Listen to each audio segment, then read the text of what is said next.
All right, we're live. Jimmy, how you going, everybody? It's NRL Media Watch episode 13. We won't be able to help ourselves. We'll touch on the Bulldogs last night as well, I'm sure. But we want to talk about some hypocrisy that's been going on.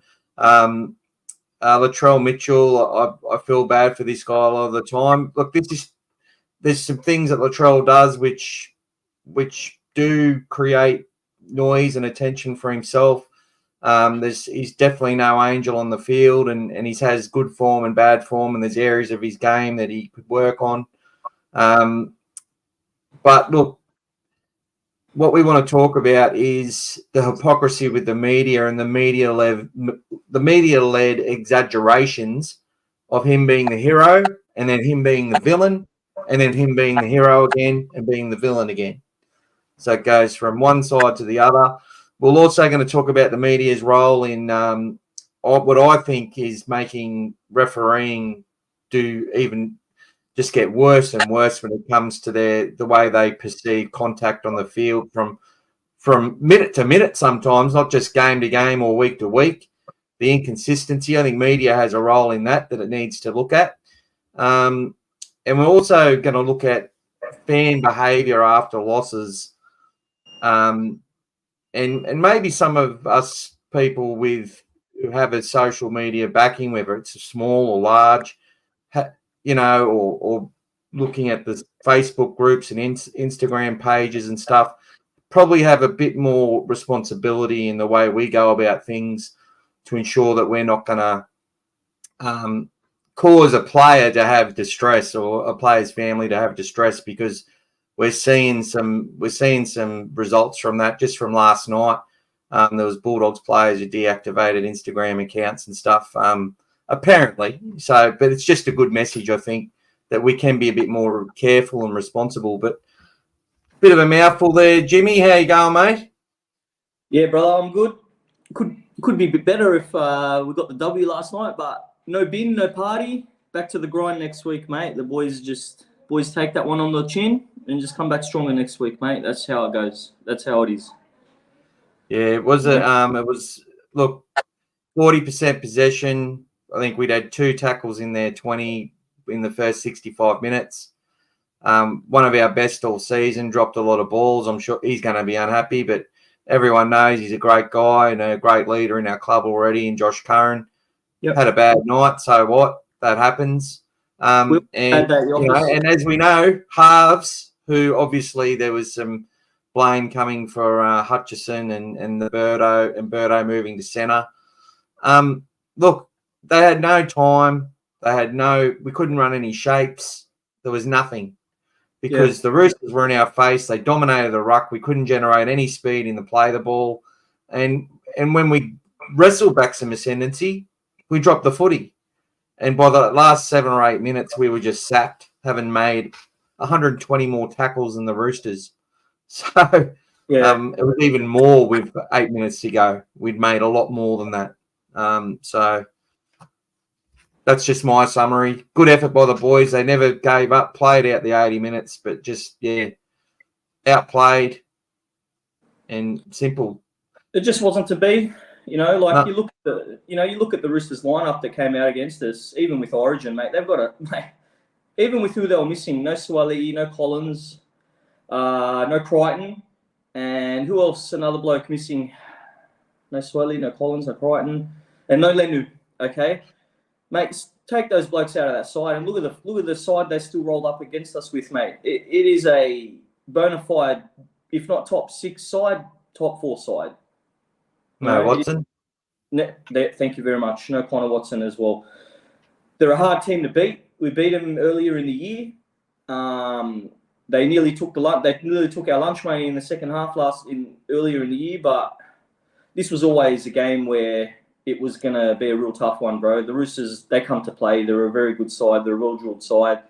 And I think the boys went out with that mindset, because if you notice, they wore that 04 jersey again last night to sort of maybe elicit some feeling, get their heads into it. But it just wasn't our night, man. And unfortunately, every night can't be our night. There's no team that's going to go through the whole season and win every game. And the fans need to understand that, mate.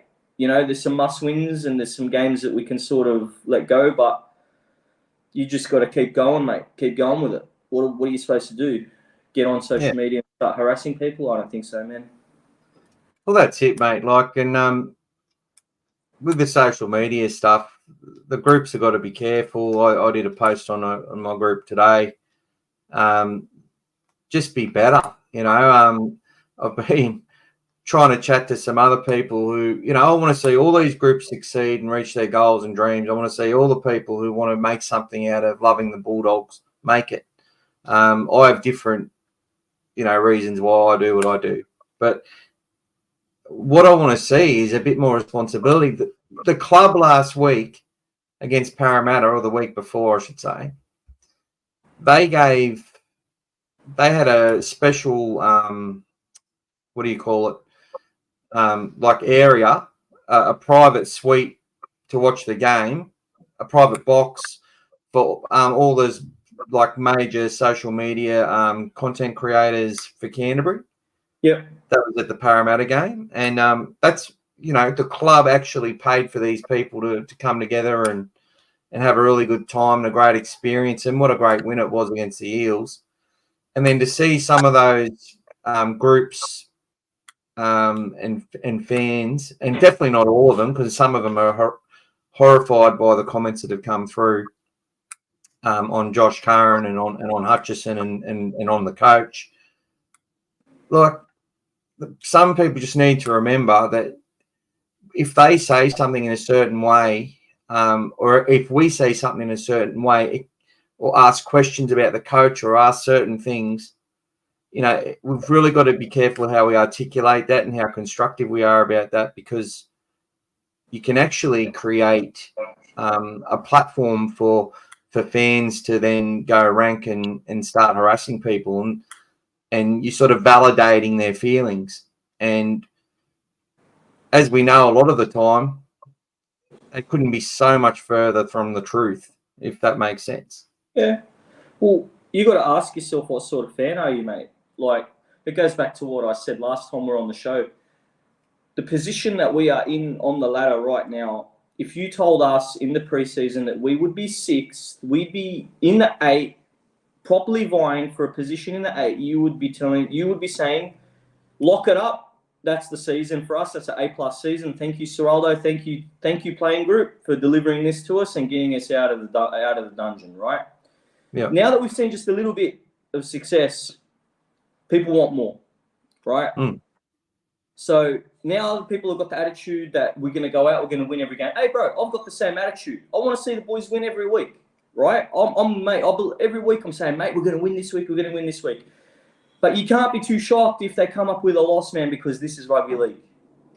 We've seen big upsets this year. We've seen big losses. We've seen everything. We're still the only team that hasn't had 30 put on us.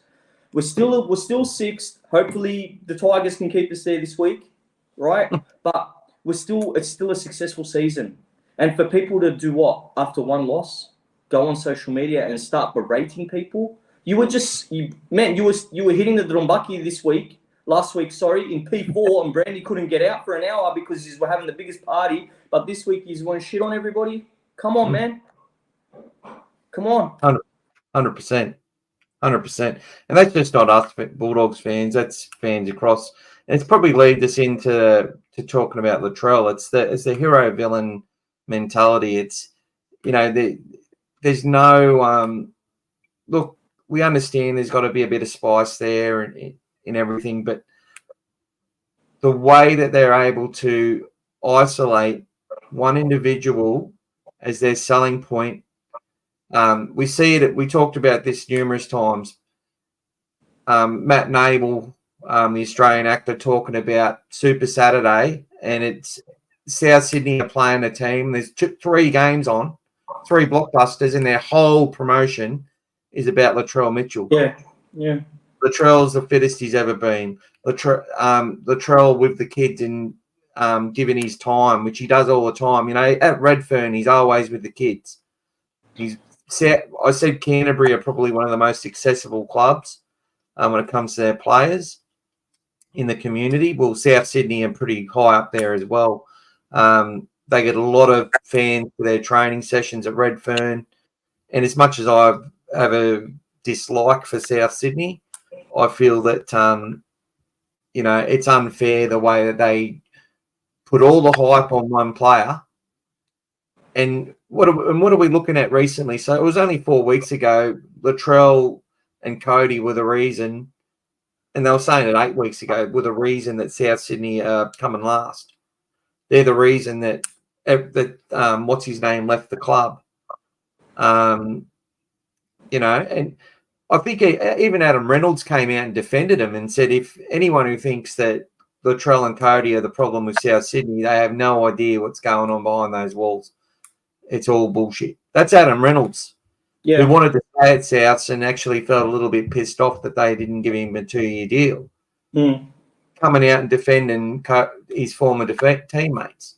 Yeah. And that tells you a lot as well. But that story, which was actually a News Corp story, hardly got any playtime at all. It was just an article. It was not talked about. We see now with the discussion, Latrell and Spencer bury the hatchet. What about Nico Hines? It was all about Nico Hines not playing the game one, but didn't he have to bury a hatchet as well? He was just as vocal as Latrell. Wasn't Nico the one who took umbrage to it and sort of had his piece, spoke his feelings about it, and then Latrell was the one who attached to that after the incident happened? Yeah. So they're going and asking Latrell how he feels about Spencer Lenui, about an incident that happened 14 weeks ago, which no doubt these guys have probably already spoken about it, man, because people like to think that you've got all these clubs and the players in the clubs never speak to each other. People actually think that. People don't understand that these people, 90% of them are very good friends. You see them shaking each other's hand after the game, hugging, having a laugh, having a chat. They're mates. You're telling me these blokes didn't have already have something like discuss this in the past 14 weeks? Yeah. And even they know that through their media accounts and that they get to promote their own products on the side and whatever else through what they do and what they say. But they are mates, and there's this there's these walls around these players that fans and that actually don't have access to. And you see a bit of a glimpse of it. Like, all these people want to win, and you watch them trying to kill each other, trying to win a game. And then after the game now, it's a bit sickening sometimes when you've lost and you see, players having a chat and a yarn and a laugh with each other, but they're actually mates. They're mates off the field. I accept it.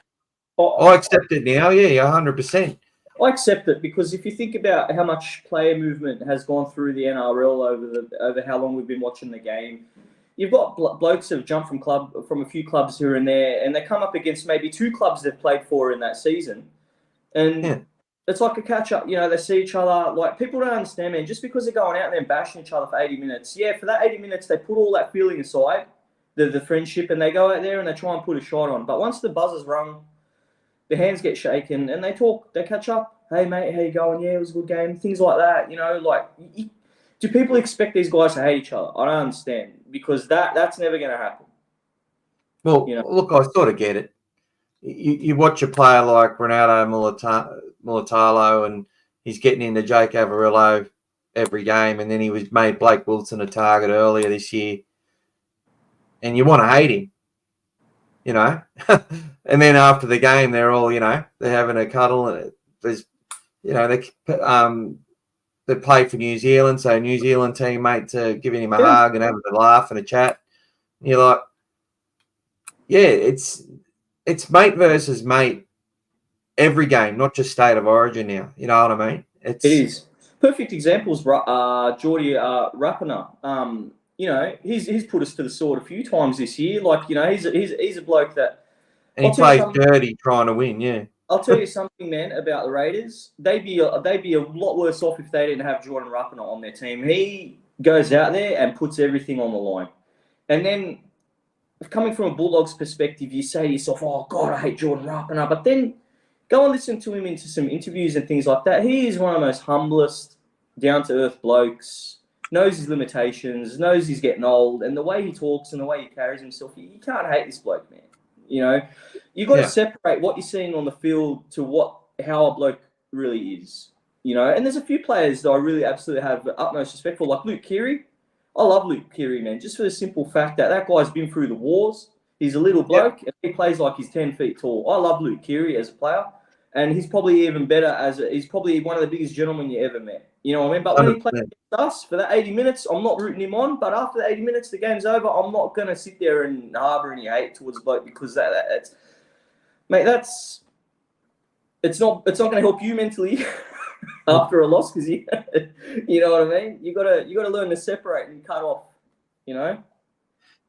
One thing that that brings me to, I think there's a real it was exposed really well last night actually, and I've been going to talk about this for a while, and it wasn't on the itinerary, but the Roosters are the most penalised team in the competition. Oh, mate, how many? That is only on their try line. So if you actually, in general play, they're rarely called for offside when they're offside all game. But then when in their own 10-metre, defending their own line, they should have multiple players in min every match almost. And this has been a tactic of theirs for about 6 years, ever since Robinson's been their coach. Well, in that last 8 minutes on their try line, we got a sin bin and we got a send off and multiple 6 agains in that last 8 minutes, mate. They were desperate to defend that goal line in that last 8 minutes, mate. Well, with 7 minutes to go, they actually got penalised 3 times and 3 6 agains within 8 tackles, within 8 play the balls. Yeah, and that was in I think 1 minute of play. So they actually should have had someone in the bin. We should have been on 11 players with 6 or 7 to go. I don't know if we would have got another try. We had no punch, but I think something needs to be looked at when it comes to their tactics and that, and they just need to start sin binning it again. Have you giving them warnings just to them? You guys are continually doing this. Have you been noticing Luke Keary's dropout technique, short dropout technique over this year? He likes to take a step over the goal line, over the try line, and then step back in. Is that illegal? I think that's illegal, man. I don't think you can step forward and then step back to drop the ball out, can you? I don't know. No idea. Mate, you know just what? little things we noticed. At the end of the day, coming from someone who loves the rugby league and watches every game every week, they're doing everything they can to win, mate. And I admire that shit. You get what I'm saying? You got to do everything you can to win. You know? They do. I just love if the refs actually penalise them for the blatant offside that they've been for 7 or 8 years. Oh, they definitely won the ruck last night. They slaughtered us in the ruck. They slowed us down real hard. They slowed us down real hard, and they were on our fucking right on us. But anyway, Roosters get away with a lot under the mirage that they're the most penalised team in the comp. It's where they're penalised and actually works out to their advantage. They're continually disrupting the play, slowing it down, making teams reset, and giving themselves a breather when under suffering. You know, if you watch the game with 2 eyeballs last night that were open and not painted on, what you just said is correct. It's 100% correct. It's correct, man. All right, so back to Latrell Mitchell. I just think there needs to be something. Fans need to call it out. What's unfortunate is there's also a lot of political stuff tied to it, and I'll lead you into something that you were talking about before, but I think Latrell, you can see that he is adored and loved by. He has about 30 or 40,000 followers. He's probably got more than any other player, but he's also got so much hatred against him out there, and a lot of them are of a certain political persuasion. Funnily enough, you know, and they put it this way: they're the only people who are allowed to get on and talk on 2GB and stuff like that, and on Sky News and that sort of stuff. So 2 different companies, but very similar in the way that they go about their propaganda. And these people are often very critical of Latrell Mitchell when he says he's got something to say, and it comes from the heart, and he gets lambasted for it. And then when he does something, and then when he does something on the field, he's criticised for stuff probably more than any other player. He's exaggerated for stuff probably more than any other player when he does well. And the last point I want to make, if Latrell Mitchell made that hit on Reece Walsh in Origin after 7 minutes, do you think he would have got 4 weeks? And do you think he would have been on the Matty John show a week later, having a lovely promotion of how he's a lovely kid and a lovely guy? You know, the hypocrisy. If it was Latrell Mitchell, he would have got 7 or 8 weeks, in spite of what a lot of fans say, who say he's a protected species. No, he would have got hammered. He would have got hammered everywhere and the New South Wales commentators would have been smashing him, and the Queenslanders. And I also think if he was a Queenslander, he'd get a better rub of the green. Yeah. A much better rub of the green. 100%. It's just, it blows my mind, right? For game one, everybody, when you know the circus around who's going to be chosen for game one and all of those and all of that, and you know the write-ups and things like that, nobody had Latrell Mitchell playing. 99% of the journos were saying that Latrell should not be picked, and those were from the New South Wales persuasion. But funny enough, Brent Reed was the one who was championing Latrell Mitchell this time around, saying you're crazy if you don't pick Latrell, right? And if we're going off pure form here, right? Yeah, there's an argument to say that Latrell shouldn't be picked. His head hasn't been in the game, things like that, yada, yada, yada, right? But I think a lot of us forget that Origin is a different beast. And there's players out there that can go put that jersey on and it just completely transforms them, you know? And I do believe Latrell's one of them. Just like, you know, we talk about Dane Gagai. Dane Gagai put out a slump and he puts that jersey on and he goes out and competes 110%, you know? And the fact that Latrell was left out of the side, well, look, I'm going to be honest with you, I don't have a problem with it. Madge is going to pick who Madge is going to pick. I'm not going to get on social media and start losing my absolute mind that Latrell hasn't been picked or he has been picked. You know, that's not my decision to make, you know? But coming into game two, and then the New South Wales rhetoric changed to Latrell has to be picked, has to be picked, has to be picked. I go, are you guys goldfish? You guys were putting pressure on Madge to not pick him a couple of weeks ago, 3 weeks ago. So now you want him picked. 100%. I don't understand. They just, it's like they want this guy when they want him, but they don't want him when they don't want him. You know, if you want Latrell, you have to have Latrell with what he comes with and how he plays, whatever. If you want Latrell Mitchell in the game, you're going to have to listen to what he has to say. And quite frankly, Latrell can say whatever he wants, in my opinion. He's a human being. He's a man. He can say whatever he wants. Whether you agree with it or whether you don't agree with it, I'm not saying I don't agree with what he says. Man, he hasn't said anything that hasn't really rubbed me the wrong way. Like, look, the thing that he said a couple of days ago, I don't want to be the scapegoat or whatnot, mate. Like, look, what do you want the guy to say? Every time the media goes and asks this guy a question, it's about some stupid shit that's either going to get him offside with the fans. The questions they ask this bloke, he's not winning with his reply, no matter what he says. Yep. You know? That's it. And as we know, we don't normally hear all the questions. You don't hear the questions as loudly when it's controversial as you do when it's just all kumbaya and stuff. You know, and a lot of media cuts, they only show you a response. They don't show you the question. Exactly. And he gets sort of put into that sort of role when it comes to that. Like, you can't defend the indefensible, but I tell you what, there's so much, you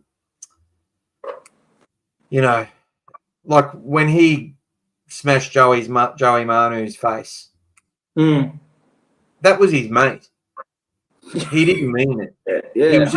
He was coming across in cover. When he smashed Josh Addo-Carr's face trying to stop a try,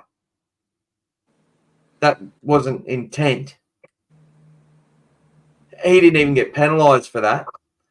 I dare say that. Didn't even get on report for it. Isaiah Tass shouldn't have been on the field to make that tackle.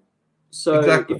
if Isaiah Tass wasn't there, Latrell wouldn't have came in sliding like that. Like, it was just cleanup. You know what I mean? But we can't put the milk back in the bottle once it's spilt. You know what I mean? Tass shouldn't have been there to make that tackle. And if Tass wasn't there, Latrell, Fox wouldn't have been hit like that. He probably scores. But that's just, we're looking at revisionist history. You know, we're looking at revisionist history, you know? That's it. I think the point I'm making with it is that there's just hypocrisy and inconsistency around all of it. And probably leads us to the next point about how the media's involvement in that. We look at Dean Ritchie going on about we've got to ban the kickoff. And we have Billy Slater coming out after Reece Walsh has been hit. He's asked a question on Channel 9. He didn't say nothing after the game. But you could see he's like, he made it known he was angry and pissed off about it, right? G'day, Mike. Cool. How you going, buddy? So he made out he was pissed off about it. And then when he was asked as a Channel 9 commentator, he said parents don't need to see this and all that sort of shit.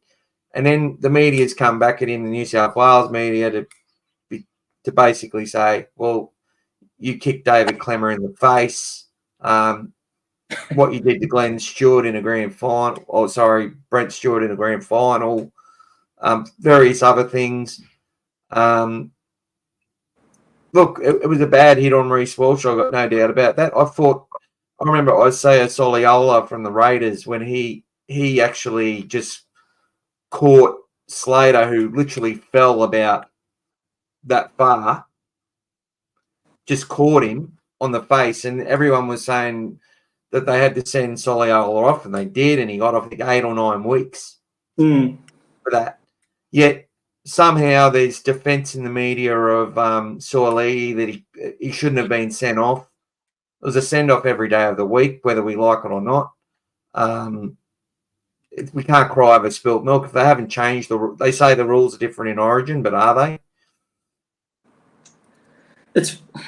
That's funny, eh? Going back to that, the different rules for Origin. It's sort of, I'm in two ways of this because, look, my first Origin, I'm 41. I might not look it, but I'm 41. My first Origin was that all-in brawl, mate, back in the 80s when the game was stopped for like 10, 15 minutes because everybody was punching on. That's my first earliest memory of Origin, you know. I love it, mate. I love the back and forth. I don't go into Origin looking for the fight. I go into Origin knowing that this shit could erupt. You know what I mean? With the feeling and that. You know what I mean? That's what I think everybody goes into Origin for. You want to go in there. You go in there with the feeling on, oh, mate, this is some real historic shit. Queensland versus New South Wales. Anything could pop off at any time. You know what I mean?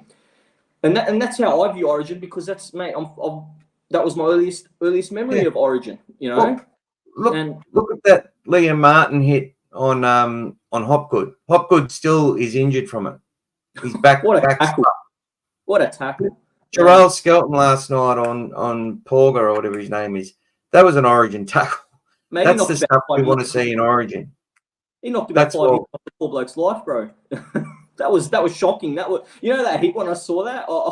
You know that tweet from Terrell May, he's dead. I think that one was that one was apt for that situation. That was a big one, man. You know. But look at the hypocrisy there as well. Terrell May is on a fucking post, at the very least, making out to everyone that he has snorted a shitload of coke. Right? Did you see that? Which one was? Sorry, you cut out it for a second there. Which one was it? So on Instagram, there was Brandon Smith and a few others, Spencer Lenui, and Terrell May. If he wasn't snorting coke, he was at least making. I think you sent it to me. If he wasn't snorting coke, he was at least making out to everyone that he was. He was at least putting it on. And the very fact that people got criticised for suggesting as much. Look, to me, Brandon Smith didn't look too healthy either. But look, whether they were doing that or not, I felt that it hardly got. It should have been dealt with by the NRL. It should have been something that was like, no, this isn't. this isn't what we want our players to do. You know what I mean? Yeah. Like, you know, behind closed doors, I don't care what any of them do, to be honest. I really don't. I'm going to tiptoe around, right? Because it's inconsistent, is what I'm saying. Well, look, some rules for some, no rules for others. Look, at the end of the day, right? It did, from what I did see in the media, right? The media were spreading that one around like wildfire until the Roosters came out and said that anybody that will be seen to be putting our players in a certain light and spreading falsehood will be dealt with by the club, you know. But like, there's a fine line in saying that, watching a video and saying someone, oh, he looks like he's doing something, but saying he's doing something. You know what I mean? Because you can watch me right now, and I might do something here, and it looks like I'm doing something, but I'm not. You know what I mean? It's a hard thing to sit there and make an opinion on. You know, like, look, at the end of the day, man, those boys went on their live. It looked a certain way. It might not have been a certain way. It might not, but it just is what it is, you know. And what are you going to do? NRL obviously investigated it, and the Roosters were defending him vehemently. And as fans, you've got to be real careful what you say, man, because in today's day and age, because I do think the Roosters went after the person who did go after the people who said things like this, because those stories. Tony Adams, the mole. Well, I think it's a Roosters supporter. I might be wrong. He basically, made out that what you were seeing was what you were seeing, or what you thought you were seeing is what you thought you were seeing. Either someone pretending or someone doing. Yeah. And he quickly come out the next day with some great stories about positive articles about the Roosters. Yeah. So I think they got hold of him. He would have got a talking to, you know what I mean? But that, bro, it rings true, because now people forget, man. You're living on, what you're saying on the internet, what you're doing on the internet it stays there, man. It stays there.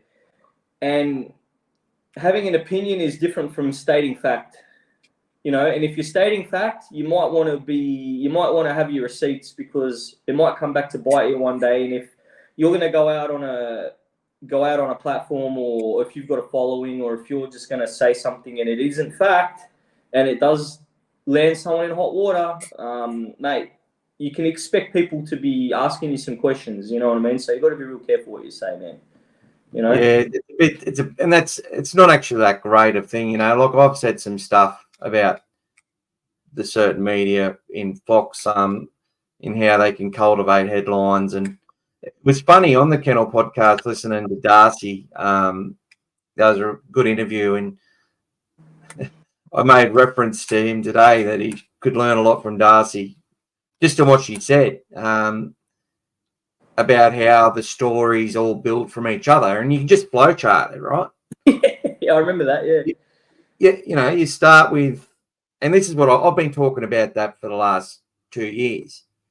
So this is what they do, right? So Matt Burton's off.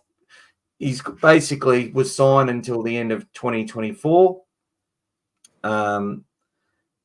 But from November 22, which is his first year with the club, he basically, for the last year, he had a get-out clause. He had a player option whether he wanted to activate it or not, and it was for $500,000. They signed him up on $500,000 over 3 years, with the final year in his favour. And News Corp knew all about this. And what they did is then you sit there and you write, it's like chapter 1, chapter 2, chapter 3, chapter 4, and you have all these stories that you're going to actually run with over a period of time. And you're going to have and they come up and they talk about it, and you're going to have, you know, the devil's advocate, and then you're going to have most people in the room are going to be sort of talking about it in a certain way. And then you've got someone who questions the status quo with it. And, you know, it's this, and a lot of it is just innuendo. Like, they don't even have to spend a minute doing any research or talking to an actual player manager or the actual club or the actual player themselves. Yeah. And clubs refuse to deal with most of them. because of the fact that this is how, what I would say, how lazy these people are when it comes to doing their actual jobs. And it's funny, in the off season when these chumps go on a break, the people who come in and do their jobs a lot of them are interns and stuff, being fresh out of journalism school, and they actually write all these great articles which are just opinion and fact down the line, without commentating an opinion. Well, there's no room for that. It doesn't sell. Oh, well, they're the articles I read and share, but they're the ones that don't sell, mate. They're the ones that don't get the clicks. No one gives a shit about a positive story, mate. Everybody wants to hear the drama. No one wants to hear about Pappy coming back after how long was his first layoff for his injury? Was it about 4? It was a big rehab, wasn't it? The one the one before the last one. No one's going to read that, mate. No one cares. People want to hear the drama. People want to click and read the drama. Oh, he's not going well. His recovery. That's all they care about. But isn't he special? He's only played 81 games. That guy. 81 games. He's another player who I really like. He seems like a really, really good dude. And it must be a real horror run for him. Having the same injury, like this very similar injuries repeat after each other. Mate, takes a strong bloke to come back and believe in himself. Same with Adam Dewey. How many knee recos? 3 on the same one. Yeah, mate. He's just come back, and it takes a strong bloke to be able to work through that. I'm telling you now, mate. 99.9% of the normal blokes wouldn't have come back from something like that, man. Yeah, well, he's a player that I know Gus was having a chat with him. He's a player he had a lot of time for. But I actually read a bit into that when Gus, because I believe it was only was it 100% footy or 6 tackles with Gus. It was 6 tackles. He gave a bit of airtime to Adam Dewey's situation, and I sort of put myself into a line of thinking where I thought if Adam Dewey did come to the Dogs, where would he play? And I thought to myself, he'd be an outstanding lock, mate. Oh, that's it. I was the same. We're on the same page. He'd be an outstanding lock. He'd be an outstanding lock. Big body, mobile, and he can link up with the halves very well. He'd be an outstanding lock. Yeah, well, I thought he's a similar sort of body type to an Isaiah Yeo, you know what I mean? He started off as a centre and a winger and stuff. Yeah. Michael, he's on having a chat with us. He said Skelton's a beast and he loves him. He's all right, but still recovering the last game. And it was 6 tackles with Gus that he talked about it on Adam Dewey. I like 6 tackles with Gus.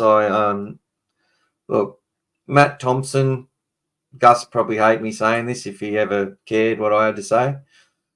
But I think Matt Thompson they need a new commentator for Origin.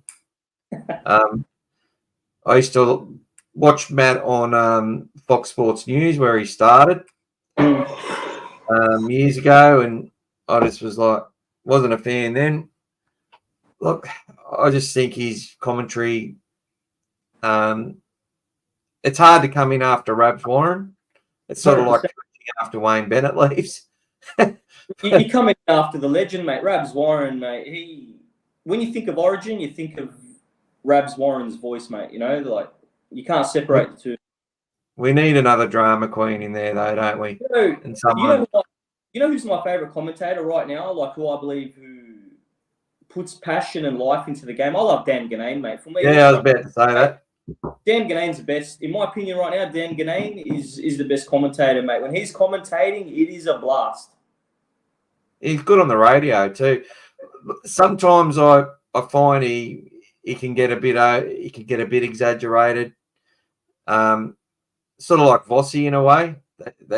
When they're questioning what's going on, it's like, can't you see what's fucking going on? Well, I think it's not about how bad this team is here. It's about how good the other team is. But, yeah, I agree. Ganane, Channel 9 need just to throw as much money as they can at him. He's good. I love him. Over to Channel 9. Remember last year, the Hayes Perham comment with Dan Ganane? I didn't take too much umbrage to that, because if you know his commentary style, he did not mean in any way, shape, or form that Hayes Perham should take himself out the back and shoot himself in the head. Yeah, I was angry at that comment, but at the same time, I felt like it's just been it was just being an Aussie larrikin the way that he said it, sort of thing. It wasn't. I don't think there was no malice behind it. He wasn't saying he should. He was saying he'd feel like he'd want to. You know what I mean? That's two different things. You know what I mean? And he got jumped on over that. And you know what?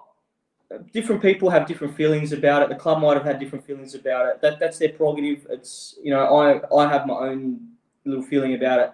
But I feel like that was a bit of a storm in a teacup with that thing. You know what I mean? But like I said, he's my favourite commentator, and he just breathes life into the game when he's commentating, you know. All right, g'day Lakeside. Yeah. Get to the questions. At the game yesterday, Hargraves was offside nearly every set of 6. Unbelievable, 100%, brother. Yeah. Mike's responded, yeah, it sucks. We can't blame that result, to be honest. Yeah. Well, Mike, if the Roosters were penalised in general play for being offside, Dogs push the envelope with it as well. When your line speed's that good, you will. And It's funny, when you're slow in the ruck a lot, players jump the gun all the time because they can't. But for anyone to blame our halves yesterday, look, in the second half we put 2 long, but our halves had literally no platform, no room. They couldn't run shapes. Our link men they weren't horrible. People saying, "Oh, it was Turpin's fault. He couldn't pass the ball and stuff." The Roosters were in their face, and their outside men knew they had a game plan and they executed it. And if the ref kept them back and got them off our players, it may have changed the dynamics of that match a lot. But it didn't. Turpin, now that you mentioned Turpin, he was up for it. I couldn't count how many times he was standing straight in front of Jared and didn't care. He was in Jared's face all night. But what you're saying is right. Like, Sexton didn't direct nearly as much, but he couldn't, because obviously we were getting stifled. Their line speed was matching our line speed, and the ref, their line speed was, we were getting stifled pretty much. We couldn't get out of our own end. We were kicking on fourth times just to turn them around. The knock-ons didn't help. It kept us in our own half. There were sets where Roosters were marching up for 60 to 70 metres. You know, the conditions didn't help. It was a perfect storm of things that could go wrong, that did go wrong, and you got to commend them, because they didn't drop out of the game. They kept trying, and that's what we want. What did we want going into the start of this year, bro? A win, loss, or a draw? We just wanted it to be competitive, and they didn't blow us away. But what unfortunately did blow us away were our errors. Yep. And the cheap field position we gave them, because it kept us under pressure a lot in that game. Simple as that. They looked a little bit faster than us. They looked a little bit more aggressive, a little bit stronger over the game. Yeah. They would, just as a team, look better all night. Yeah. The ref helped with that for sure. We can see through certain things with the ref and the Roosters, but at the same time, they had a better roster, a better lineup on paper, and they played that way. And for people to sit there and say it was all Josh Curran's fault, or it was all Drew Hutchinson's fault, or it was all Serrato's fault. Look, these people haven't said a fucking word for the last 3 weeks about Serrato after that loss. Oh, the rookie coach can't coach. What's, you know? And we looked at the Warriors lost to the Titans 66-6. Now that was the smallest. The Titans played small ball yesterday. The smallest they've had on the field ever. The Warriors actually tried to match them. They had like 4 or 5 players that have all played in the halves at some point playing on that field, and it was the Warriors have made more yards than any other team, more post-contact meters than any other team. But look, they win that game yesterday, I think they leapfrog us and go ahead of us. They lost it by 60 points. That was actually shocking. I was watching that game and the Titans were just hitting and hitting and hitting, mate. It was amazing to see, mate, because for a team that's been getting lambasted for weeks here and there with their performances, mate, they came out yesterday and just put on a clinic on the Warriors. That Alofi Khan Pereira, mate, he's a special player, mate. Even there, what's the other kid? Kao Kinney? Well, remember what the Bulldogs did to him. For him, they dropped him for a week, then brought him back. It was good management by their coach, whether we like Des or hate Des, because he said, "No, this kid's the fullback." They had Preston Campbell's son, Jaden, always injured. They had AJ Brimson. He said, "No, I'm not putting Brimo back there." Kept him at centre, which apparently he didn't like. But Keanu Kinney, he was the best player when they beat the Broncos the other week. He's been their best the last few weeks. What a player! He's a special little player. That guy, very, very quick, and once players like that get used to the week in, week out, they become so important. I think he'll be considered a star.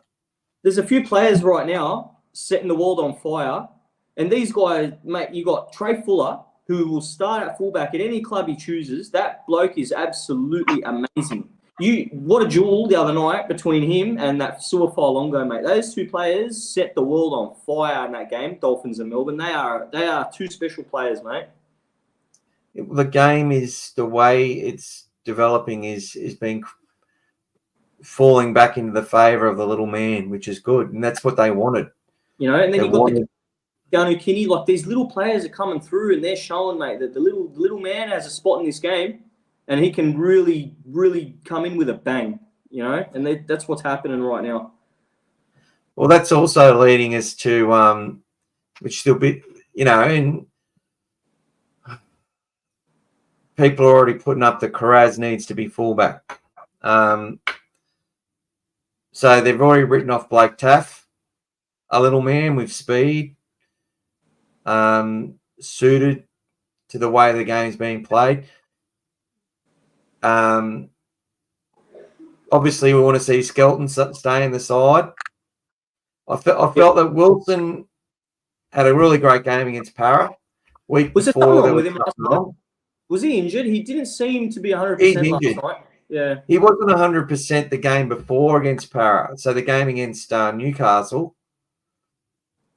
I'm pretty sure it was the Newcastle game. He was just off the pace. He just wasn't the same into the contact.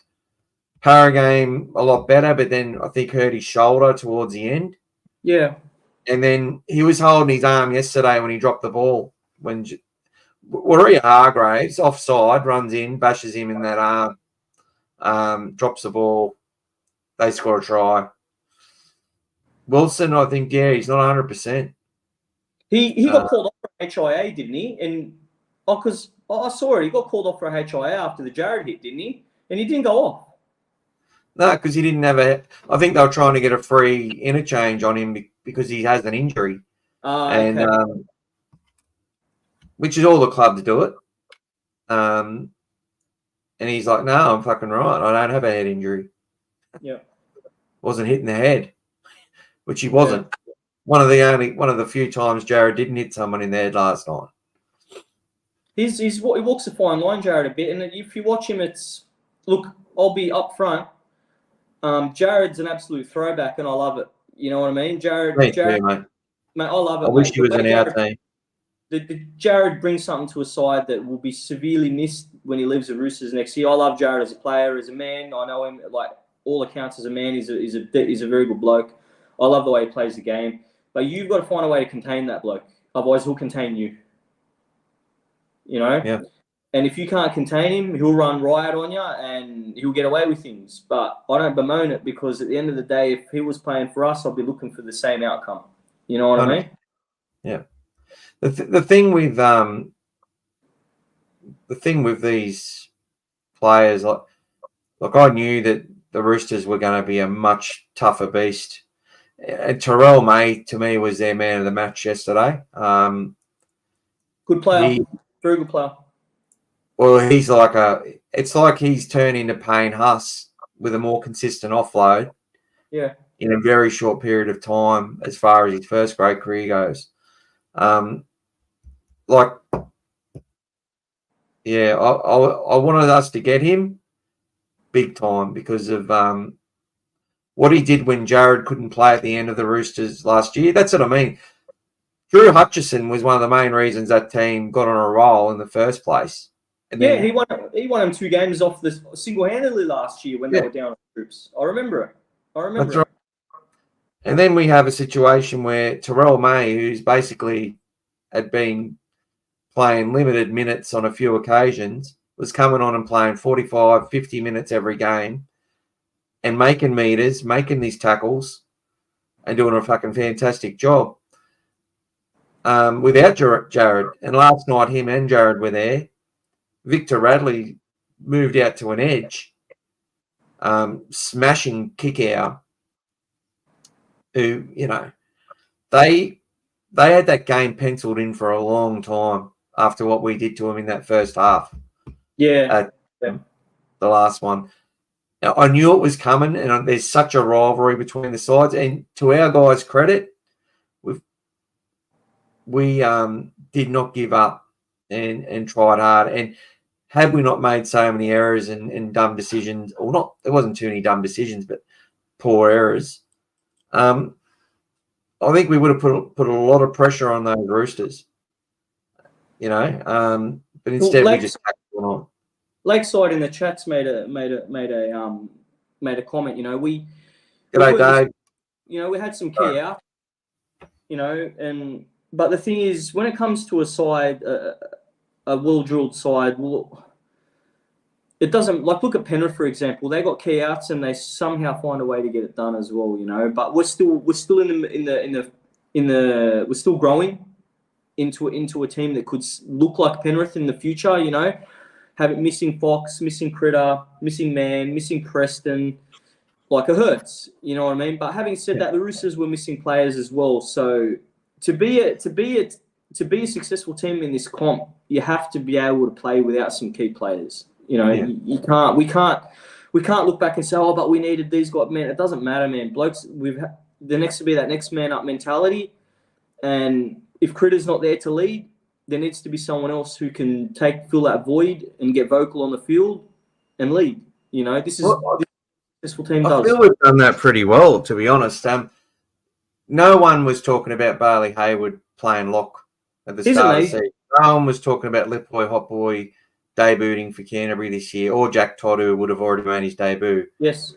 No one was talking about all these youngsters that have been playing SG ball and Jersey flag, now dominating the New South Wales Cup side already. They're actually. Oh, I don't even know if they won today. We've got to see that. Bring it up. Going on Lipboy Hotboy, what about his catch last night? He looked all odds to knock that on, and mate, he grabbed it. He scrambled for it. We beat the last place Magpies 38-16. On your boys. Jonathan Stewart, we didn't score. They actually led us. They scored on the 9th minute and the 30th minute. We didn't score until the 35th. Then Palasa is becoming a prolific try scorer. He got 2 against Souths. Oh, wow. He gets 1 in the 44th. Then Katoni, Hayes, Joey O'Neill, and Jordan Samrani got 2 tries at the end. 7 tries to 3. West came out firing at Campbelltown, playing in the Maggies strip. I used to go to Campbelltown and watch the Maggies play a lot because I lived out there with my brother. Yep. So I always have a soft spot for the Maggies. Everybody does, mate. Everybody loves the Maggies, the black and white. Well, I had the Wagga Magpies where I'm from as well. You know why everybody loves the Maggies as well, mate? They were just one of them real rough teams, mate. If you were playing the Maggies, you were in for it, mate, because they were going to smash you, They were a real tough team. Dallas Donnelly. You know, you were getting smashed. You were coming away from that game feeling it the next day. Let me tell you. Chris Patalo made his debut, come back from injury.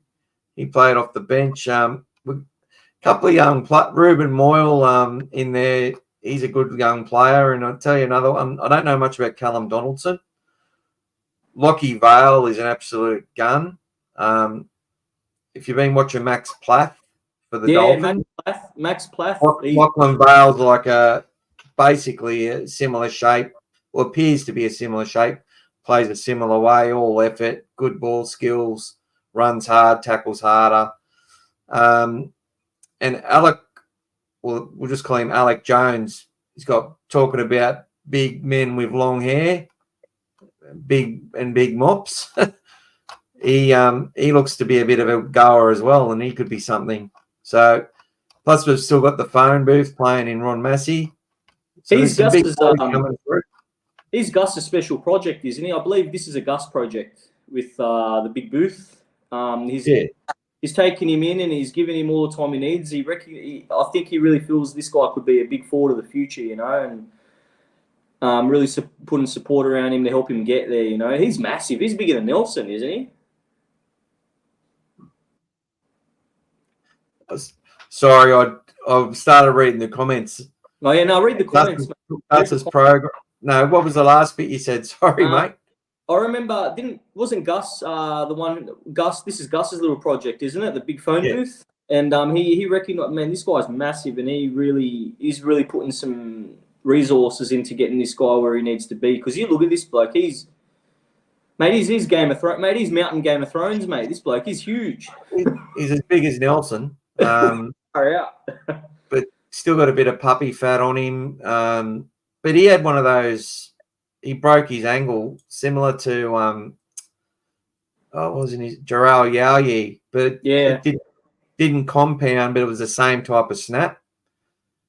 So for someone that big to come back through rehab, it's going to take him time, and you know, he's a big boy, and if he's special, he might make it, but the game's not sort of suited at the moment. If you're a little bit off the pace, if you know what I mean, but he does damage like in those grades. So playing him in Ron Massey is probably the right place to play him, because it's not an easy comp at all. Full of a lot of tough players in there. To me, Ron Massey is very similar to the Queensland Cup as far as the toughness and the aggression. And the fact that the Dogs have been putting a lot of their Jersey flag players, their SG ball players against some of these guys. You know, there's lots of youth in the Ron Massey Cup. Don't get me wrong, but there's some hard heads in there as well. Just park footballers that you know, don't mess around, if you know what I mean. Yeah. See what that means. Have you noticed this year nearly every side coming off the bye generally loses? It is a trend, it looks like, that's happening. And what can you say, really? It's just, I think that you string a few together and you get that bye, you lose a bit of the momentum, mate. That's probably the only way you can explain it. You know, you'd think that, well, people said that about this last loss for us, but we needed the bye because we had that many injuries and HIAs in our last game. The bye couldn't have come at a better time. Yeah. People needed to rest up to be ready for the game we just played against the Roosters. So if we didn't have the bye, it would have been a lot of strife. We struggled a bit against the Tigers after our bye as well. Yeah. And sort of had to work into that game. We're a bit flat. I think this might have something to do with the small ball. I don't know. But it is a trend. A lot of teams have lost off the bye this year, and it's a bit. Someone needs to look into that. We need the NRL stats guy, the random stats guy, to look into this. Get us some hard data, mate. You know. Look what we did against Newcastle, and Newcastle without Critter, 100%. And Drew Hutchison and Toby were the halves in that game. Now, look, we scored some soft tries, like one pass off the Marnie's got a heap of, like, he leads try assists for hookers. He's in the top 5 for try assists in the comp, I think. All just one pass off the ruck, but 2 or 3 deliberate plays beforehand for that to happen. Yeah. But Drew Hutchison and Toby were the halves in that game, and we won 32-2. So, look, would you rather have Drew Hutchison, Mark, and Joey Manu? Or No. would you rather have Matt Burton, Mark, and Joey Manu? Matt Burton. And I don't think people understand that Matt actually has played like a bit hybrid at times anyway. He's gone a bit wider. Or Kikau's actually come into the 5/8 position in attack, and Matt's sort of gone to centre. They've swapped things. They're very diverse in the way they go about things. It's not all cut and dry, Well, you are the number on your back sort of thing. It's very, very different the way that the game's being played at the moment. Well, do you remember the comment I made a couple of weeks ago when we spoke on the last show? Just because a certain team wins a certain week does not mean you trot out that exact starting 13 that next week, because a different side brings a different nuance to the game. And obviously, because let's talk about that now, right? People are heaping it onto Ciraldo for switching Burton to centre, right? Which off the face of it, you're wondering why. You know what I mean? But going back to what we just said, who would you rather mark, Joey Manu? Then that's part of it, right? Burton was the one who insisted to make the switch out to centre and put Drew into the halves, right? And I believe it's for the same reason that you just mentioned. He would rather mark Manu than Hutchison mark Manu, and Hutchison's a fight, can play in the halves, so swap Burton out. And then people will get climb onto Ciraldo's back over and say, you're the coach, you need to override that. But people need to realise, man, that the coach also takes information from the people around him and decisions on that also. He's not just going to sit there and say, nah, this is the way it is. That's how you lose the playing group.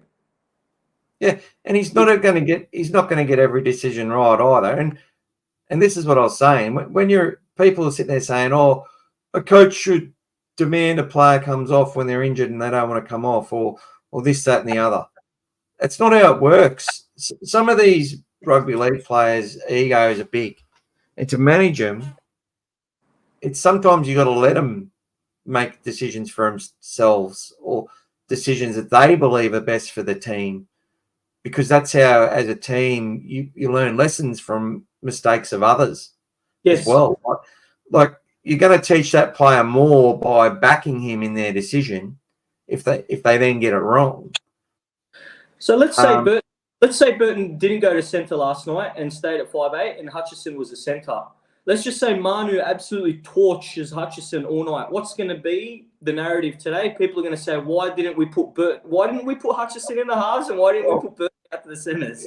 It'd be that, and the other people would be saying, and Dave's actually made the comment, would have liked to have seen Eli Clark get a go. Yes. Yeah. Yep. But it's the same. Look, Eli, to me, every time when he stepped up from flag to New South Wales Cup, I was impressed by his defence. He hits hard, that kid, and he is tenacious, and he runs hard and he does the work. He's someone I've talked about it quite a few times as someone who's just going to get his debut, and we may not see it coming. But the fact that he come into the squad and Sherry, obviously they knew earlier in the week that Hutchison was playing centre, by the way. They knew a long time out. But it was good to bring Eli into that situation, to have him there. And if he had played and got torched by Manu, does that affect him worse than it would affect Burton, or worse than it would affect Hutchison? Of course it would. That's not the game you debut Eli Clark on. The conditions are very bad. That's not the game you want this kid to play his debut on, man. If you want to talk about really, look what happened to Declan Casey.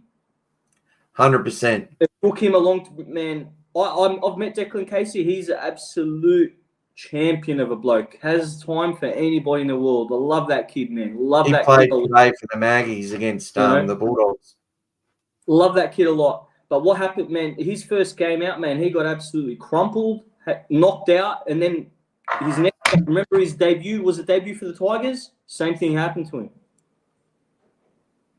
You know, you got to pick and choose where you really get these kids to debut, because last night's game was not the game you want to debut any youngsters in, because you don't know how they're going to react to adversity, and the conditions were well set up against us last night for a win. You know, like we were going hard into it, you know. You want to sort of debut a kid in a game where they've got a real opportunity to show what they're about, not have to sit there and play against adversity all night. Like some adversity is good, right? But last night the chips were really stacked against us, you know. Yeah. Look, I think you're 100% right. And Gus made last year. We saw a kid thrown into the fire in Kalalawapo. We saw another kid thrown into the fire in Calabrajep. Yeah. We've no Matt Burton out there. We lost 66-0.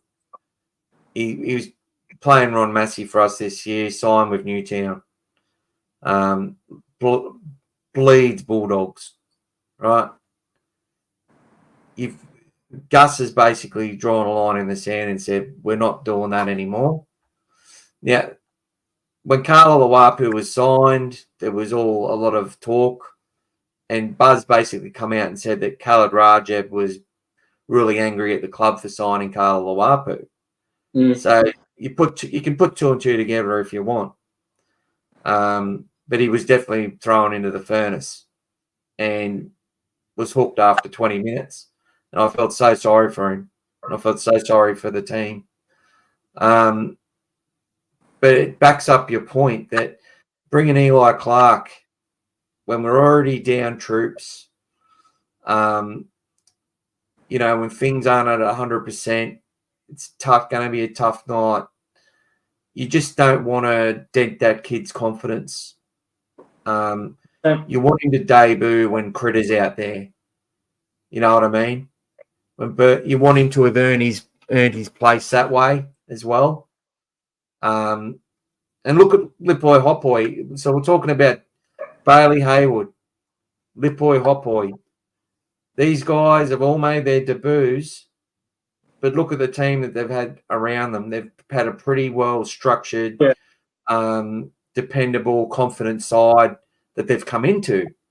Yes. They've brought them in at the right time, and they've made a difference with the way that they've played. Mate, Hayward cemented his spot on that bench, mate. I don't see him leaving the bench. Tackle machine. He gets out there, mate, and he just racks them up. Never would have. I would have thought that Hayward may get a debut next year. That's mate, leaving the bench. And I did not have him in my thoughts as someone to keep in the side. Like I'm thinking Joash Papali's got to come in at some point. I was actually thinking Eli Clark at some point because I love the way he defends. I love his effort. You know, Skelton, obviously, which was phenomenal what he did last night too. We've got a lot of kids out there who are Bulldogs and want to be nothing but Bulldogs. And we're not going to be able to pick them all. See, we're in a tough spot right now, a very, very tough spot, because I had this conversation. I've had this conversation a few times over the last month about Skelton, and I believe we got to see what he's about last night, prime time, and he's that outside back that you need, big, mobile, strong, fast. He's exactly what you need, getting that ball out of yardage. And look, you saw with a bit of open ball. Look what he did. He ran the field like he was the fox. He's a player that we need to keep. And I'll be really upset if he goes, man, because he's got the makings to be just a complete put fear on whatever edge he's playing, man, because he's only young, and to put a shot on like that, to play the way he did, defend the way he did, take the ball up out of yardage, how many meters he ate last night. He's a player that needs to be on this team. He's a player that you need to keep. You've got this feeling that he's a player the Roosters are going to get. There's been talk. There's rumours around that he was going to the Tigers. I don't think he'll go to the Tigers. I think Gerald Skelton is a player that will stay at Canterbury unless he gets an offer too good to refuse from a good club or a club that's there now. But we're in an interesting position right now, right? Because let's talk brass tacks, yeah? Fox can talk at the end of this year. And well, I'm going to talk about these three players, and I'm going to talk about them individually one by one. Fox is a player that has driven membership, a fan favourite, a beloved player to the club. He brings a lot more off the field and a lot, just as much as he does on the field, he brings it off the field too. 100%. The club now really are faced with a predicament. Are we going to keep Fox for the next go around? Are we going to extend him, or are we going to give Wilson or Skelton a run? Because right now, man, you got three outside, you got three wingers vying, and they're going to have to be really careful with what they do, man. Because if Fox was to not get another go around, it's going to mean something for the club with its fan base because he's beloved. But then you have to look at what. I'm of two minds of it because I love the Fox. Everybody loves the Fox. He brings an energy to the team that you need, you know. But how far do you risk it with Wilson and Skelton to get their heads turned? Yeah. And do you agree? I 100% agree. It's one of those things. And I look at Wilson and I go, I've seen him 2 of the 3 games he's played in the last 3 weeks. He's not been right. He's been, just has been off. And I'm not saying he has to make breaks like he did against Parramatta every week and score match-winning tries like he did. I just mean he's not getting the same punch. He's really good at poking his nose through and getting a good play the ball away, and he just hasn't been able to do it. Sort of been manhandled a bit. Just lacked a bit of zip. Just not looked 100%.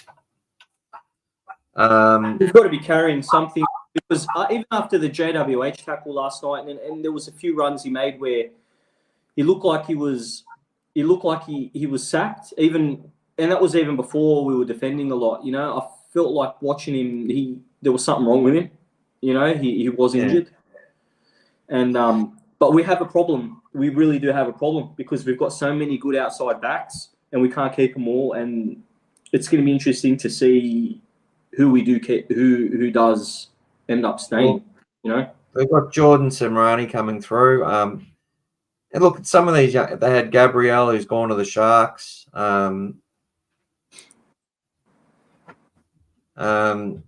Dan. That's exactly right. Lakeside said, good to have you guys on after a loss. Good therapy.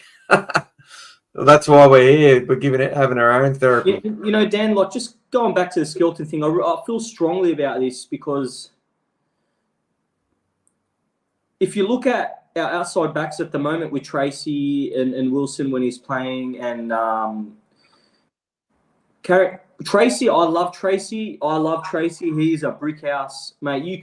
He's a brick house built in the 60s. He's never going to topple, mate. He's safe. My daughter loves him. He's my daughter's spirit animal, apparently. My daughter loves him. Tracy is one of them smaller fullbacks that, given the chance, he'll get through, but he gets muscled a lot on the kick return, and it's not through any fault of his own, but the kick chase is that good, and he gets stifled on the kick return. I'm just trying. I guess the point I'm trying to make is because I love Tracy so much. Also, he needs to be on the team. Is that in some circumstances you do need that bigger body with that real fast leg speed and that power just to be able to say to like, get the fuck off me, I'm going past you. You know what I mean? And that's what Skelton is. And you need something like that on either edge of the field. You need that. Yeah. You know, look at what Karaz did. It perfectly illustrates my point. Karaz's bend into Skelton was what got us to try. No, sorry. Which one was it? Karaz's bend created something into Skelton, and Skelton ran how far? You need ran about 50 metres and then passed. You need those blokes on those edges who can disrupt the tackle to get that ball off, not just feed the ball to the edge for an overlap to run past someone. You need to have blokes who can make it happen. And Karaz is Critter did that did that against the Eels. as well for Wilson. You get what I'm trying to say? I might be mixing up with what I'm trying to say because I've got a lot of thoughts and I'm trying to get it out. But the way they played together last night, that edge was damaging because they're strong. They're strong runners. You know, they made things happen. Whereas sometimes on the other edge, we're looking for that overlap to make things happen. You get what I'm saying? Yeah, 100%, mate. And people would say, that's the other thing. People are all made their comment, "Oh, Carraz is in a centre," and even some media journalists are saying it. Oh, I like him on the wing, not so much at centre. He's just a footballer. 100%. He'll play where he needs to play. He'll play wherever he's told. Yeah, he can be picked at fullback next week, and he's gonna make 200 meters. Well, if Tracy doesn't provide energy, if Tracy will he?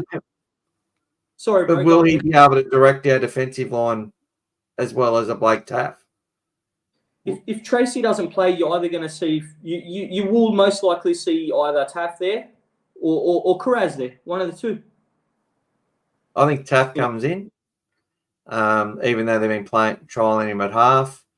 I'd even see. Look, I'm going Taff or Wilson if Wilson's all right. Yeah, I'm keeping Carraz's defense in the centre yesterday was really good.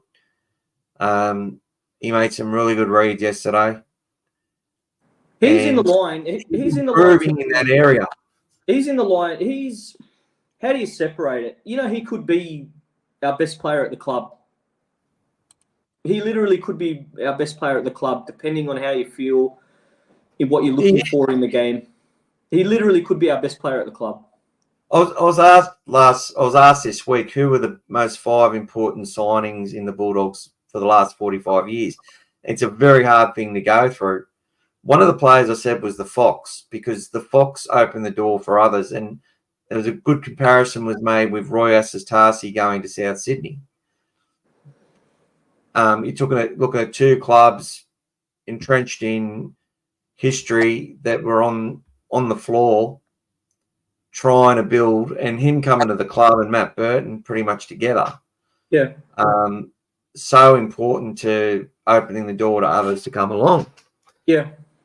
And then you could say Terry Lamb coming from Wests, although he was a Chester Hill Bulldogs junior anyway.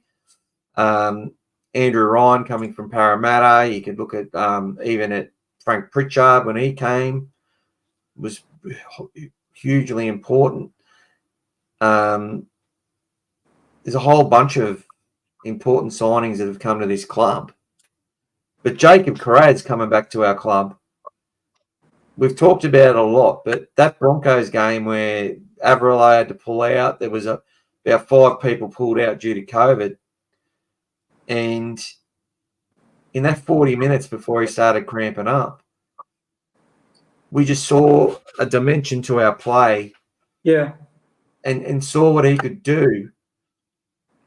And he won everyone's hearts and minds straight away. And he's not regressed at all. No. At all. Like, he played half the season last year with a broken back. It's and people tough, going, oh, he's not quite as good as he was, but I'm like, but the effort's there every time, you know. He's one of those players that you can depend on. You talk about players like, look at Tedesco, right? His form was only called into question over the last year, right? And you never really heard anyone talk about him because you knew what to expect from Tedesco. Best fullback, best this, best that. No one ever really spoke about him because you knew what you were getting with Tedesco. Yeah. An amazing game, every game, you know? And I feel like that's the way it is now with Carraz. Look, don't get me wrong when I say he might be our best player at the club. It's so hard to separate who you think is the best player at the club, but I should maybe reword it and say influential. You've got Critter, you've got Burton, you've got Marnie, you got Carraz. The amount of work these guys get through in a game, you can't measure it against each other. You know what I mean? And we've got so many players now that are at the club where you look at them and say, these guys have done something real great for the club. And Karaz is just one of them. You know, people forget. Don't forget, he came through the year. He was there the year where we were getting absolutely trounced, and he was putting 110% effort into the point where I think who was it? Was it Corey Allen who was having a laugh about one of the losses, and Karaz pulled him up as one of the young blokes in the shed and said, "What are you laughing about?" Yeah. You know, the attitude was there. And you just need to realise just how much work these blokes are getting through and what they're doing on the field. And even Curran, mate. Curran has been absolutely one of our best buys this year. He was putting up stats that props aren't putting up in 40 minutes of being on the field. Like absolutely ridiculous go forward, in everything. And then he has a bad game last night, and people were just talking all sorts of nonsense on him, and what he got knocked out a couple of weeks ago too. Did he get knocked out, or was it a neck injury? Because it's a bit iffy about what the actual issue was with him going off. Was it an actual HIA? Yeah, apparently he was out cold, but I think they were worried about the neck. Yeah, because his gut sort of said something about it, like he had a nasty injury, but then a post that he did an hour later, he said he's fine. Because he looked on the bench and he looked good, he looked alert. I think, yeah. But you just I just need to say this as well, bro. Like, this is the toughest game to ever go out and play. The toughest game to ever go out and play. For Tracy to take all that, those balls that were coming hard and fast out the back on fifth from the Roosters, for them to catch every one of them in that rain, in that wet, and to not knock one of them on. How are you doing that, bro? How are you doing it? I couldn't. And 99% of the people that are giving them bloke shit couldn't do it either, man. And for Curran, he'll be out next game, which I'm sad about. For Curran to drop those balls, it's not Curran. It's not in his game. He was he'd be more upset at himself than the blokes who were upset at him on social media. Let me tell you that, man. He looked dejected, and it's not him. And it's not right that blokes jump on him and go off on him on social media after singing his praises in the last couple of weeks with the way he's been playing. You can't have your cake and eat it too. You got to stick by him through the tough, through the good and the bad, man. And I feel like that's disgusting, man. That's disgusting. Well, when we're talking about that, Blake Taff had a few knock-ons in a trial, and then he dropped the first ball catch of the day against the Eels, and we never recovered in round one. And he was written off by the fan base. Then he had a couple of good games. Then against the Roosters, he scores that try. Then he does something from a set move, and then all of it. But we lost the game, so everyone said he has to be the 7. Can I just say something, bro? Because it's something about what you just said. When we signed these guys this year, I firmly believe that 90% of the Dogs fan base didn't even know who these blokes were, because exactly. I watch every game. I watch every game, bro. I should get paid for the amount of football and stuff I consume. But going back to it, for people to be writing Tracy off after one game, did not watch him play at the Sharks. Oh, Taff. I meant Taff. Oh, sorry, Taff. Did not watch him play at at Souths, man. Because when Latrell was out, he was holding that position, and he was a solid fullback for them, man. He nearly beat us on his own. 100%. I'd argue he's the best fullback at the club, to be honest with you, when it came to South. So for people to be writing off Taff, never watched Taff play at Souths. I watched Taff play at Souths, and when we signed him, I knew he was going to be a good signing. So I firmly believe, bro, all these people that we signed this year, people never watched them play outside of playing for the Dogs. No. They don't know what they bring to the club. They bring a lot more to the club than these fans. Look, a lot of our fans are just so used to winning from back in especially around our age. They know Canterbury is a team that wins, that is always there. It's been hard for them to deal with. They have a very set way of the way the game should be played. It doesn't evolve with the game, unfortunately. And then you just got your fair weathers who are there when times are good and they're not there when it's bad. Look, fans are fans. People see things differently through different lenses. I get that.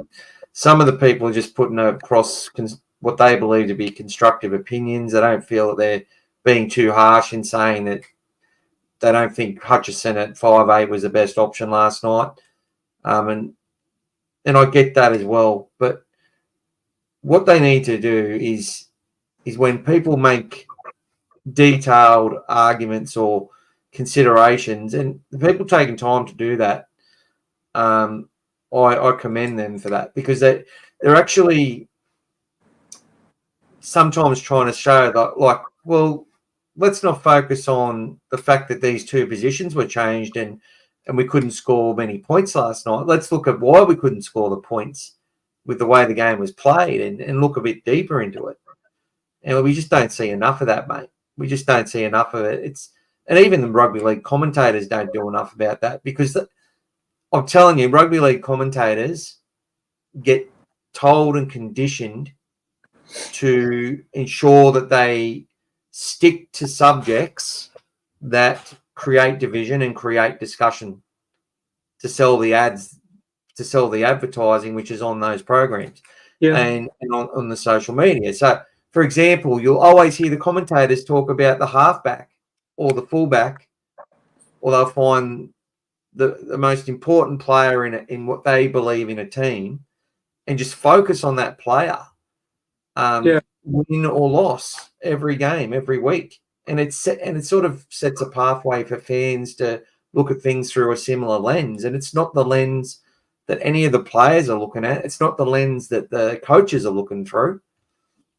As Phil Gould said something great the other day, he goes, I couldn't care if they do 50 or 60 tackles, because for some people, 25 or 30 of those tackles, they're the fourth man in.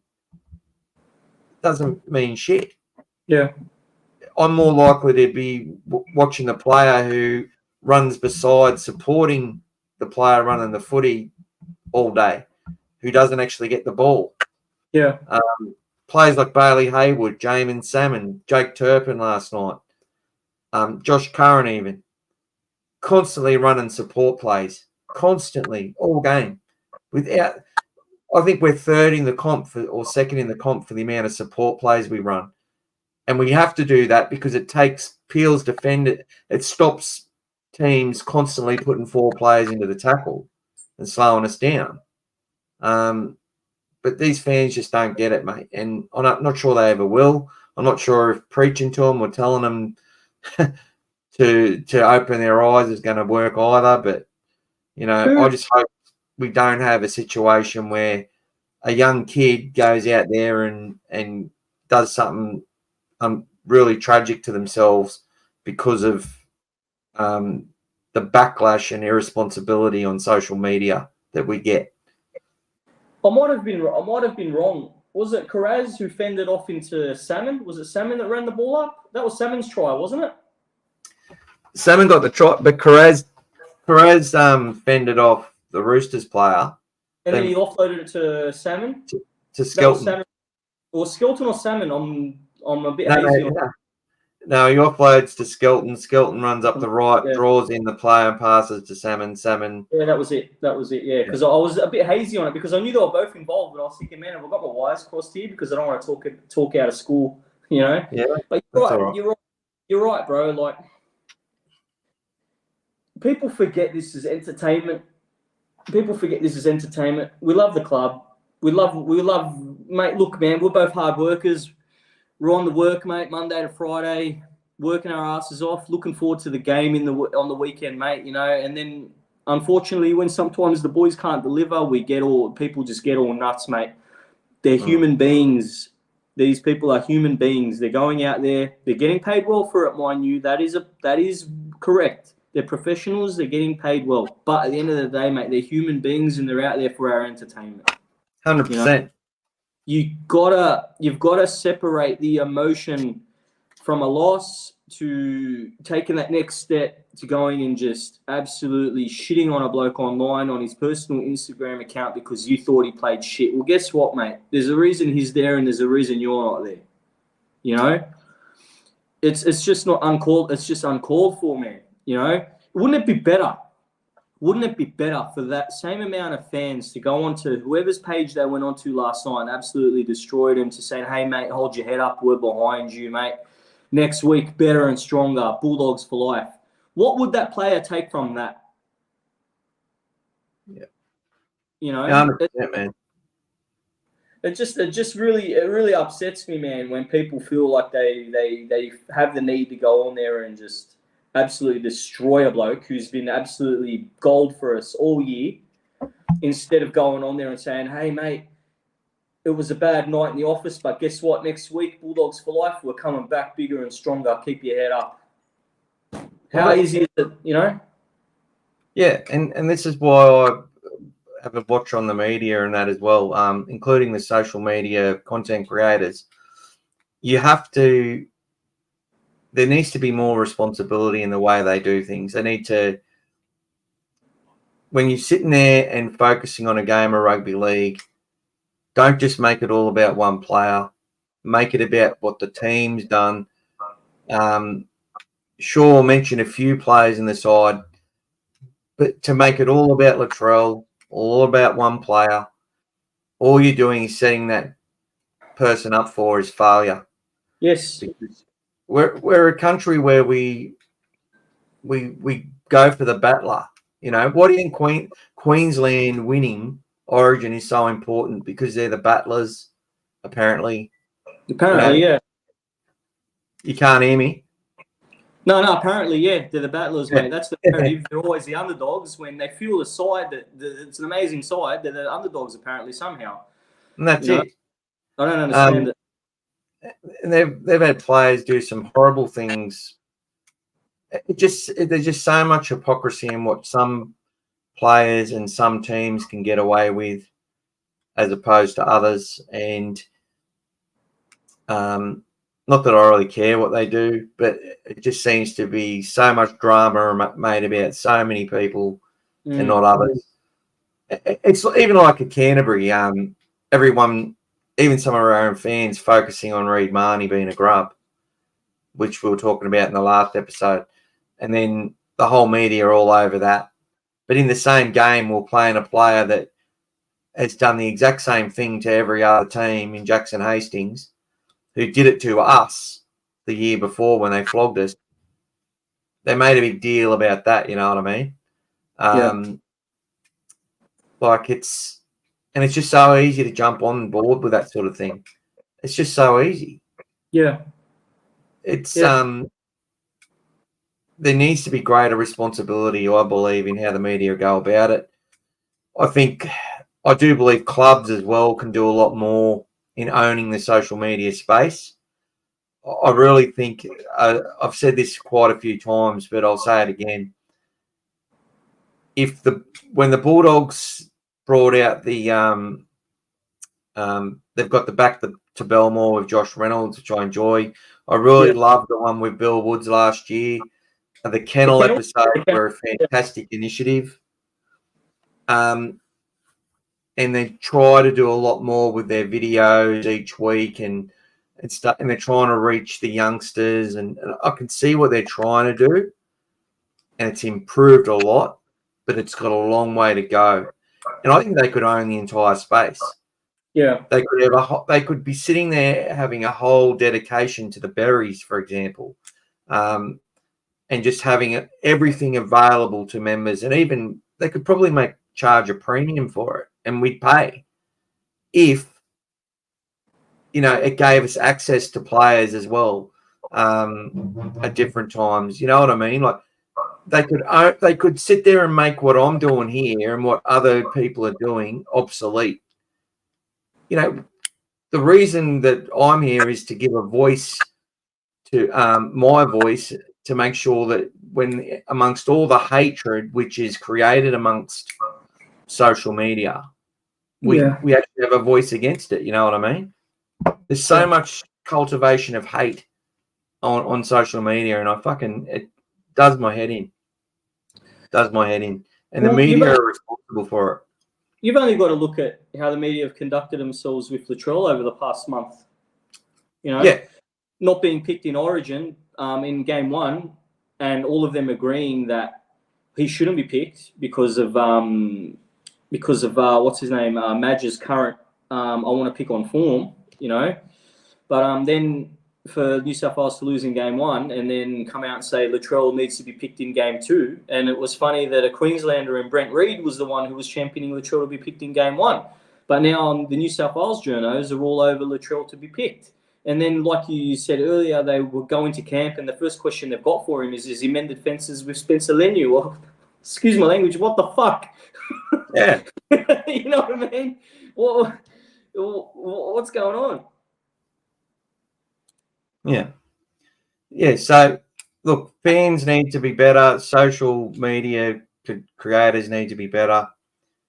And I think the key to it all is if the club was to make an investment in owning and dominating the social media space across the board, where it's not just about creating heroes for the kids, but it's also creating just a membership bubble, so we understand that, inside of our 4 walls, we are all together. The members, the fans, the players, the coaches, the families, we're all part of a club together, you know what I mean? That celebrates the past as well as the future and the right now. And we know that we're on a journey through thick and thin. And that's where I think they could own that space. They could make a heap of money out of it as well. I know for a fact that if the Bulldogs brought out a range of Legends Edition merchandise, which had the likes of Terry Lamb and Steve Folkes and George Proponis and Steve Mortimer, whatever it is, that gives us that image and that feeling that, look, I'd buy it. I'd want it. I don't care if it's, you know what I mean? I just think there's so many opportunities for the club to develop in this area, and they can use the social media to make it happen. Yeah. It's really tough.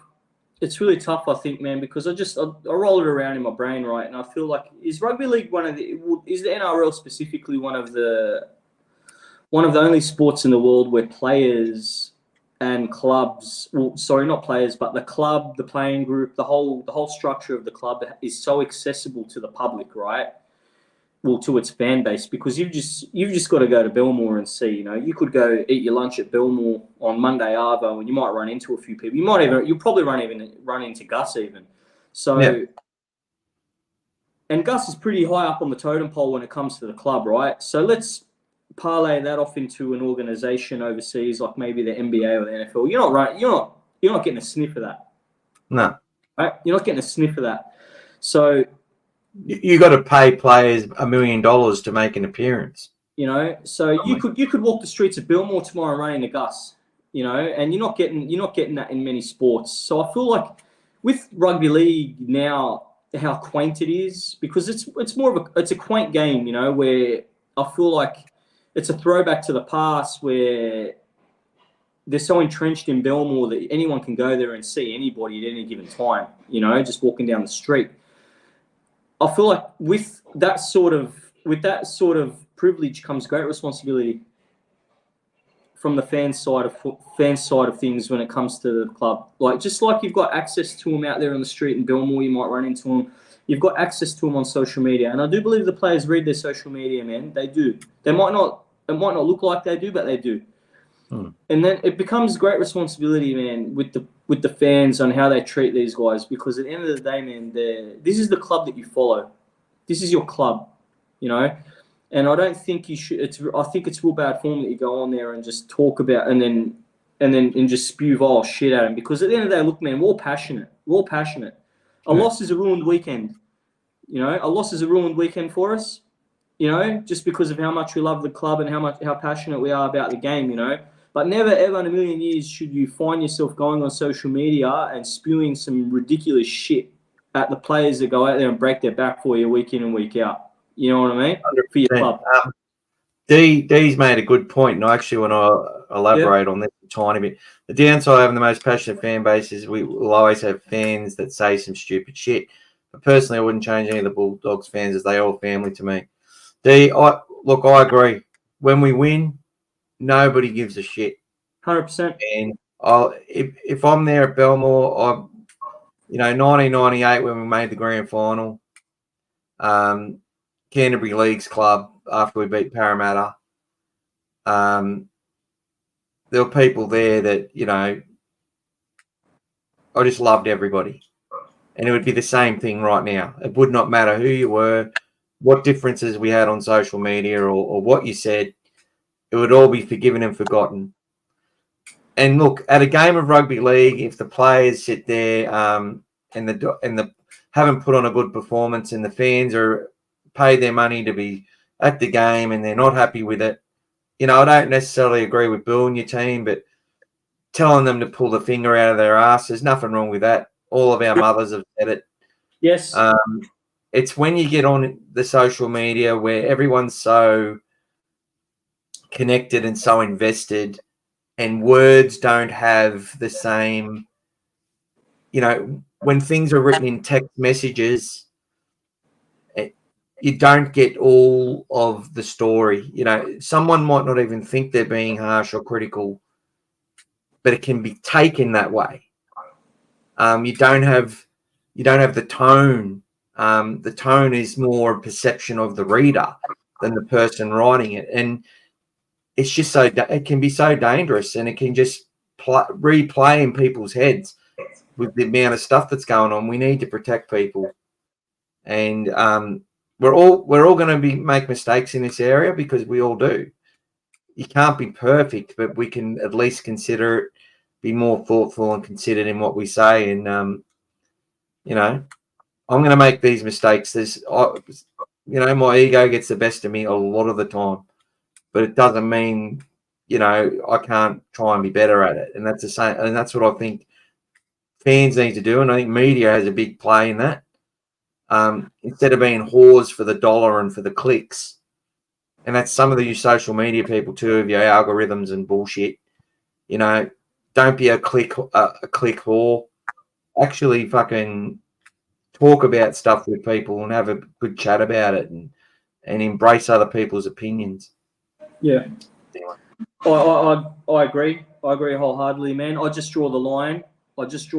When you've got the stones to go and abuse one of your players and call it, because I can only imagine what was said. For someone to deactivate their social media, it must be some pretty vile shit, And like I said, man, you can either message the guy and say, hey, mate, it was a tough loss. We'll come back better next week. You know what I mean?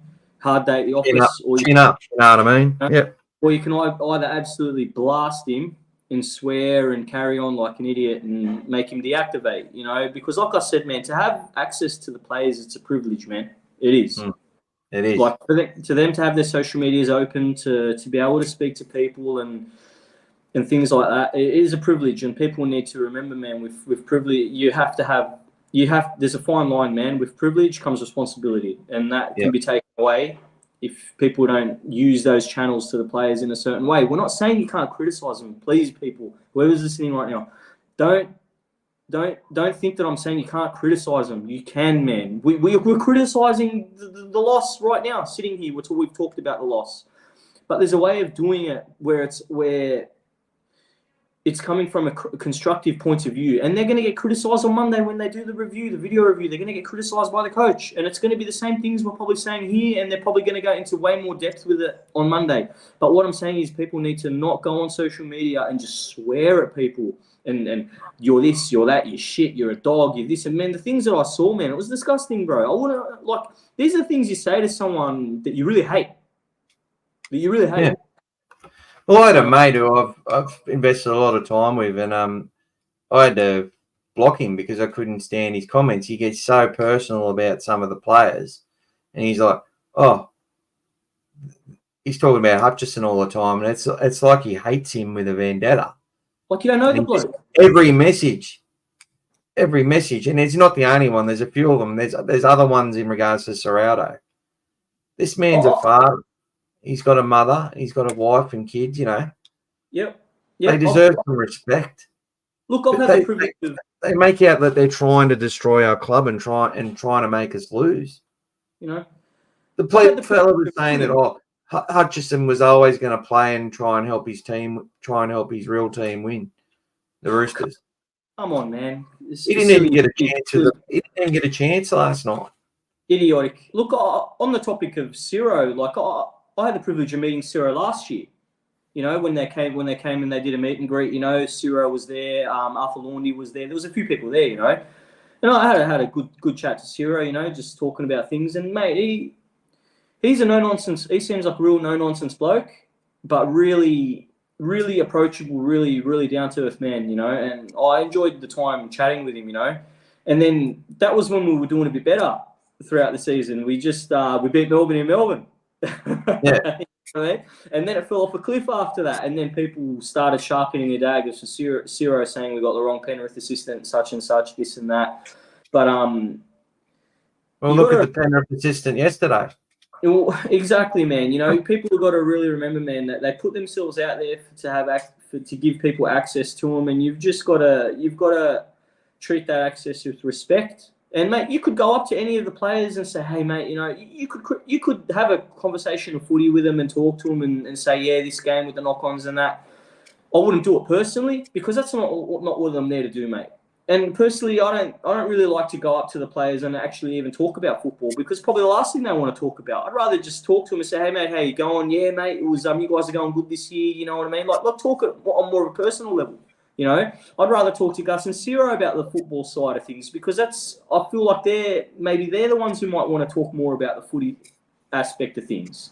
Well, the players are like, yeah, no, when it comes to things anyway, you know, they're not going to give away too much anyway. But 100%, they want to keep it lighthearted, and their job is to go there and train hard and play hard. Yeah. They want to break from that. 100%. You know? While it is a privilege for them to do what they do, that there's still not everyone can do what they do. Most people can't. I'd rather talk to them on a personal level and say, hey, mate, how you going? You've been going good this year. You know, how's life outside of football? Just talk to them like a man. You know what I mean? Just talk to them like a man. How's your kids going? You know? How's it been? You know, you've got a 1-year-old. What's that like? How do you manage that? Exactly. Yeah. Yeah, that's how I look at it, you know. But we've got so much access to them, and they just, you know, it gets taken for granted. It really does. Because at the end of the day, man, they're not your mates. They're not your mates. And I don't believe that you should feel like you have any right to go on social media and just completely destroy a bloke that you literally do not know. You know what I mean? Over a game of football. You know. Well, that's the other thing too. It's when I get people want to select their best 17s and all that, and that's fine because I do it. We all do. I suppose, but guess what? You don't have to sit there and if the coach doesn't put the player in that you want, like I've been wanting Jarrell Skelton in the team for 2 years. Yeah, but I also know there's a reason why he's not there. And I can't see it all. And he may not even play next week after that game he had. But I'm going to trust what the coaches are doing because I trust Mick Potter. I trust Cameron Serrato. Yes. You know, Jason Taylor knows what he's doing. Gus Gould knows what he's doing. And when you got people like Willie Mason involved in the club, Andrew Ryan is the New South Wales under-19s coach. You've got Steve Turney. You've got all these people involved. Brenny Mature's in there, in and out. Brent Sherwin. And more. Paul Langmack, Terry Lamb's there every day. When they're all there and involved, what, you think that they don't have an opinion? Yes. And I'm going to tell you this now. I might have my own opinion. We're sitting here, we've been talking for 2 hours, but I do not know a quarter of what is going on in the four walls of Belmore. Neither does anybody else that likes to get on social media and talk.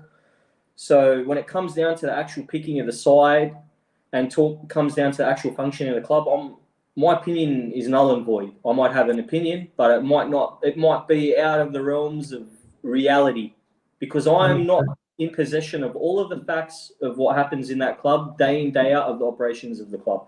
So we just like to sit here and hypothesize and maybe, you know, just play a bit of devil's advocate or just discuss things and talk about the club that we love. But we don't know anything that's going on out there, man. Yeah, and there could be a player who's 19th man or something, and they're ready to make their debut, and then the night before they have a fight with their partner or something, or exactly, and or something happens in their life, and they're like they pull themselves out of the game. Like, there's all this sort of stuff that happens.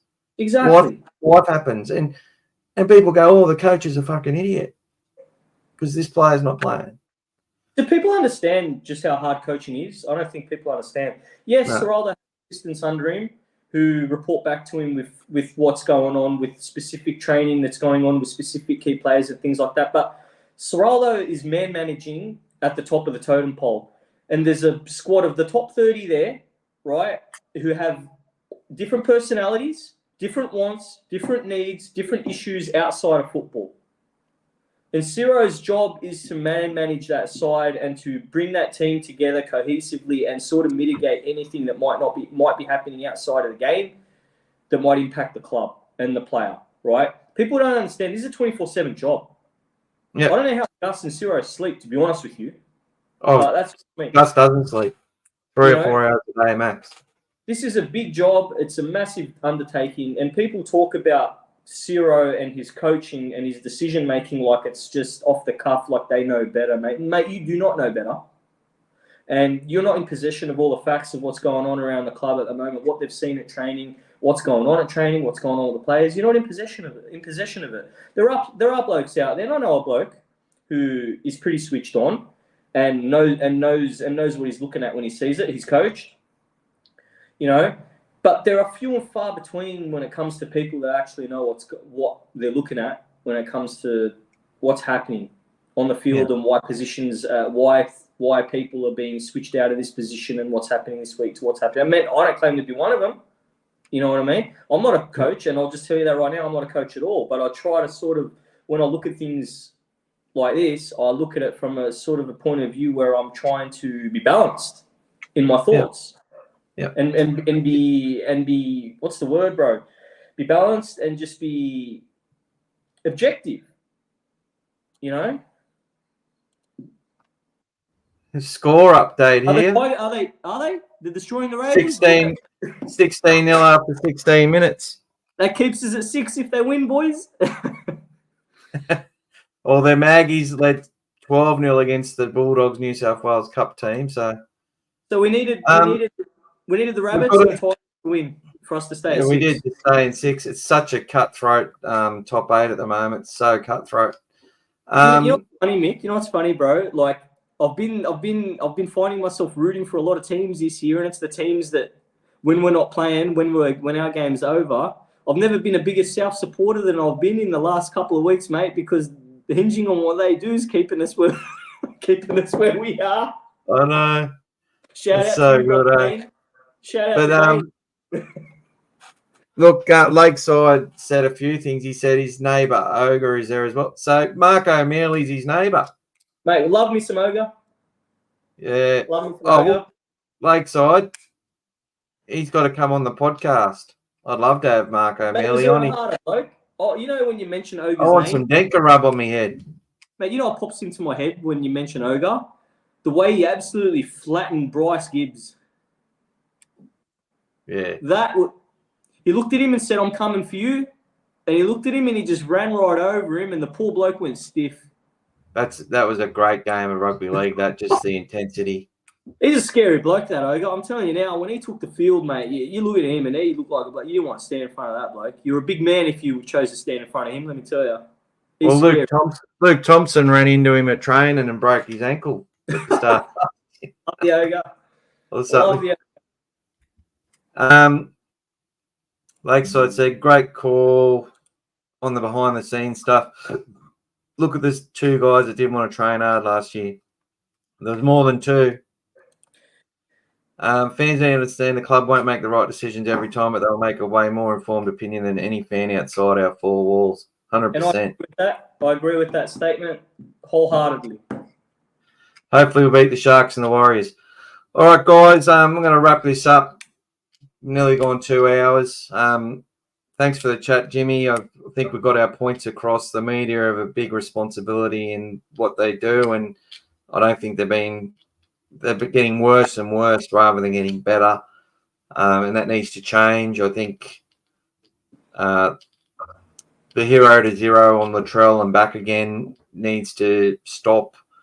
And I can see them doing this with players like Reece Walsh as well. Yes, let's talk about that before see him being lined up as the next one. We didn't even talk if about he comes out and says anything. The other points as well is the dogs are going all right. We've said this a few times. Most fans did not wholeheartedly believe we were going to be in the top 8. Some did, and most had their questions, and most have been pleasantly surprised. So we can't just go to this new expectation now that, oh yeah, look, the players and the coach, we want them to expect that they're going to win every game, but we should be pretty supportive of where they are at the moment, and that loss shouldn't have lost any admirers whatsoever, the way they played. But thanks for everyone who've joined, and I think what did Dave say? He said something nice. This channel is the best from what I've seen. Maybe the dogs need to pay Mike as well. Oh, Big Mick. Well, Jimmy's charging me to come on, so. No way, mate. No way. Mate. If you want to become a member, you can. I think they're $1 a month or something. But honestly, don't. I just did it for fun. But yeah. Mate, don't get it twisted. Everybody who's watching or might be listening, we just do this because it's a Sunday arvo. We're going to give up a couple of hours of time to talk about the game and the club we love. There's no other expectation other than that, mate. We just do it so we can get another voice out there, and just do it because we love to do it, mate. That's it. Bottom dollar, brass tacks. 100%. Well, hopefully, we'll get a couple of dogs on here. Get Mark O'Mealy on here for us. This is probably one of my favourite footy channels. Goes good in depth and good chats. Thanks, Mike. Really appreciate that, mate. Appreciate the comment. You guys make it by coming and having a chat. It actually takes us on a bit of a tangent. Takes me away from my family a bit more, but it's all. But I love it. This is, it's great talking to people. Was there any questions we missed just before we go? Just so everybody we just reply to everybody what they said, what they asked. I think we got D said Carreza similar. Max King, super consistent, gives 100% every game, team first mentality, and constantly plays through injury. All qualities the club has been built around. That's it, mate. And we'll make this the final point, Jimmy. Yeah. Every game, it's hard to go through our side and name who our best player was. And usually when we name who the best players are, the list just gets longer and longer and longer every game. Yep. It's been a team effort. And still, we're only 7 wins, 7 losses, but it's the way they're playing which gives us so much hope for the future. And I just want fans to remember that. Not every win is the same. Not every loss is the same. Look at where they were and where they are now and where they're going to be, because they will get there with the way they're going. It's night and day. And Max King doesn't get the respect he deserves. He's, I believe, elevated himself into the upper tier of forwards in the comp. He's on the heels of, he'd be, if I'm talking in all honesty, he'd be a tier below Tino and Haas and those big $1 million props. But he is on their heels, and he's got the makings of a special player. He's just all go forward, all heart, and you know what you're getting out of King. He's an absolute gem for us. I love Max King. 100%. Very absolute gem. If he went to the Broncos, he would become he'd become so important to them. Yes. If they lost, they lost one of their good props, and he went there. As long as they kept one of those other good props in the side, Josh Curran's been great for Max King to be able to come on and do that. Yep. And when Sam Hughes fully develops, yes, Max King will be a better player as well. So, yep, 100%. The load gets lightened on him. the load gets lightened on him, and King, like, he's got the makings of being he's got the makings of being a premier prop, in my opinion. King, he doesn't go backwards, mate, and that's what you need out of your forward. He's super tough, super consistent. He'll get there, mate. King will be one of the props you'll be talking about in the future of the game, in my opinion. Well, I think Moses Leota and James Fisher-Harris, if they didn't come through together the way they have, I don't think Penrith, they probably still win a comp. Do they win 3 in a row and potentially 4? Those two guys are like, and then having Lenui on the back of that, absolutely phenomenal. Yes. But anyway, thanks everyone. I'm going to end the stream. We'll chat for a quick second afterwards, Jimmy. I'll give you a rundown on your performance. Oh, mate, hopefully it's an A+. No such thing as a 10 out of 10, I can say that. But mate, thanks everyone for joining and having a chat. 2 hours. I'll talk to you on Tuesday. See yous. See you, everybody.